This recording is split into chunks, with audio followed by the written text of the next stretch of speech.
Hello e-learners, welcome back to my channel. I hope you all are having a great day. So today our topic is what is Human Development Index. इसके अंदर हम इसके जितने भी indicators हैं उनके बारे में भी discuss करने वाले हैं.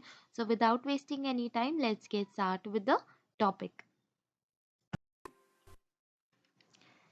ह्यूमन डेवलपमेंट इंडेक्स एक मेजरिंग टूल है जिससे हम एक कंट्री का डेवलपमेंट को मेजर कर सकते हैं with the help of economic and social measurements. HDI एक टूल है जो बताता है कि एक कंट्री की ओवरऑल डेवलपमेंट उसके सिर्फ इकोनॉमिक ग्रोथ पर ही नहीं बल्कि वहाँ रहने वाले लोगों और उनकी कैपेबिलिटीज पर भी डिपेंड करती है. ह्यूमन डेवलपमेंट इंडेक्स हमारे सोशल और इकोनॉमिक दोनों एस्पेक्ट्स को जोड़ के एक कंट्री की ओवरऑल डेवलपमेंट को बताता है.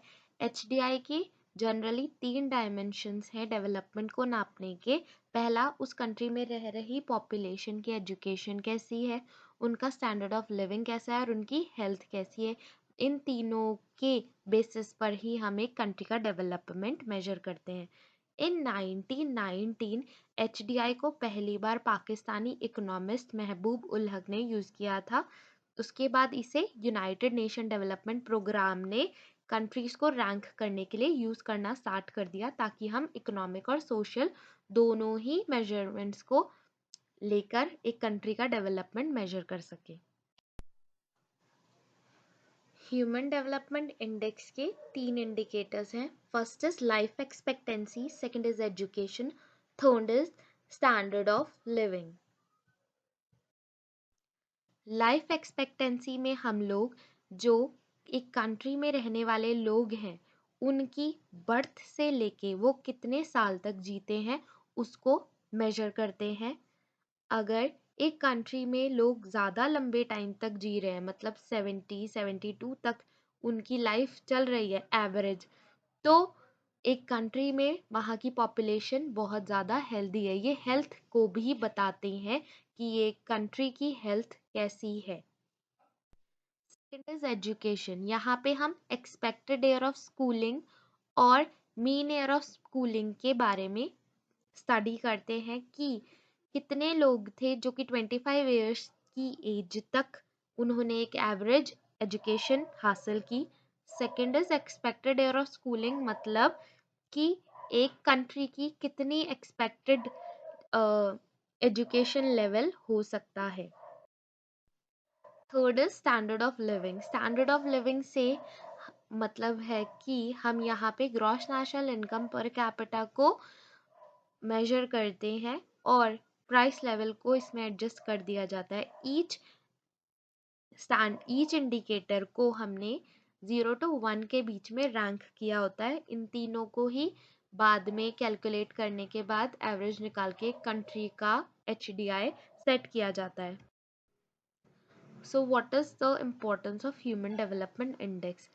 Human Development Index का जो फर्स्ट इम्पोर्टेंस है वो कि इस पे हम सोशल और इकोनॉमिक दोनों ही कंडीशंस एक कंट्री की स्टडी करते हैं. Since it takes into account various parameters to determine the development of those areas, it is effective way to evaluate the performance of every nation. कि इसमें हम बहुत सारे डायमेंशंस को यूज करके फिर एक कंट्री का डेवलपमेंट निकालते हैं. तो ये बिल्कुल बेस्ट वे है कि हम एक कंट्री की ओवरऑल ग्रोथ, इकोनॉमिक ग्रोथ भी देख लेते हैं और उसके अंदर जो लोग रह रहे हैं उनकी स्टैंडर्ड ऑफ लिविंग, उनका हेल्थ, एजुकेशन, इन सब पे भी फोकस करते हैं. After the survey every country is awarded a rank by the UNDP annually. हर साल एक सर्वे निकाला जाता है और कंट्रीज को रैंक किया जाता है. जो हायर रैंक वाली कंट्रीज होती हैं उनका बेस्ट परफॉर्मेंस होता है. Likewise nations that have not fared well in all the most parameters attend a low rank. जिन कंट्रीज ने इन तीनों ही इंडिकेटर्स में अच्छे से परफॉर्म नहीं किया होता है तो उन्हें लोअर रैंक्स मिलती हैं. As a result HDI act as a measuring tool. और इस तरह से HDI जो है वो मेजरिंग टूल भी होता है जो कि इकोनॉमिक और सोशल कंडीशंस एक कंट्री की बताता है और फिर उन्हें मोटिवेट भी करता है कि वो इन सब पैरामीटर्स पर ध्यान दें. इंडिया की रैंक एचडीआई में इन 2022 134 थी आउट ऑफ 193 कंट्रीज। जो फर्स्ट रैंक थी वो स्विट्जरलैंड को मिली थी। That's all for today's video. Thank you for watching. If you like my video, please do hit the like button and subscribe my channel. Thank you for watching.